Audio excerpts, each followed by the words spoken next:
Hey guys, మీరు ఎప్పుడైనా మష్రూమ్స్తో ఇలా ట్రై చేశారా? లేదంటే ట్రై చేయండి, చాలా యమ్మీగా ఉంది.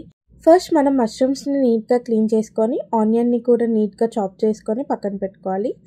అండ్ దెన్ మనం కొరియాండర్ని అలాగే గ్రీన్ చిల్లీస్ని కూడా కట్ చేసి పెట్టుకోవాలి. అండ్ గార్లిక్ని కూడా చిన్న చిన్న పీసెస్గా కట్ చేసుకోవాలి. ఇప్పుడు మష్రూమ్స్ ఏవైతే ఉన్నాయో నీట్గా కట్ చేసుకొని సైడ్కి పెట్టేసుకోవాలి.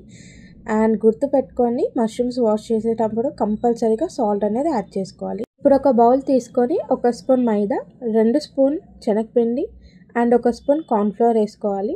అండ్ తగినంత ఉప్పు అండ్ తగినంత కారం అండ్ కొంచెం ధనియాల పొడి వేసుకోండి ఫ్లేవర్ కోసం. అండ్ కొంచెం చికెన్ మసాలా అండ్ కొంచెం గరం మసాలా యాడ్ చేసుకొని నీట్గా మిక్స్ చేసేసుకోవాలి.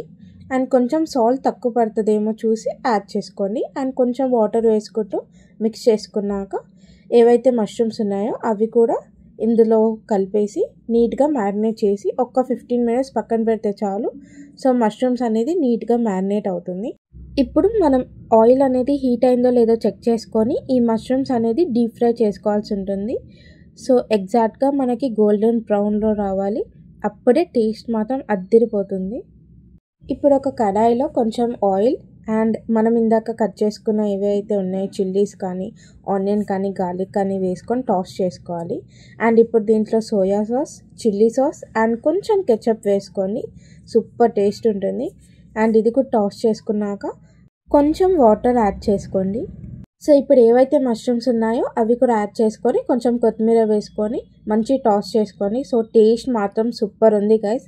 మీరు కూడా పక్కా ట్రై చేసి నన్ను ట్యాగ్ చేయండి అండ్ కామెంట్లో కూడా చెప్పండి ఎలా ఉంది రెసిపీ అని. సో ఇలాంటి మంచి రెసిపీస్ కోసం నా పేజ్ని ఫాలో అవ్వండి. Thank you.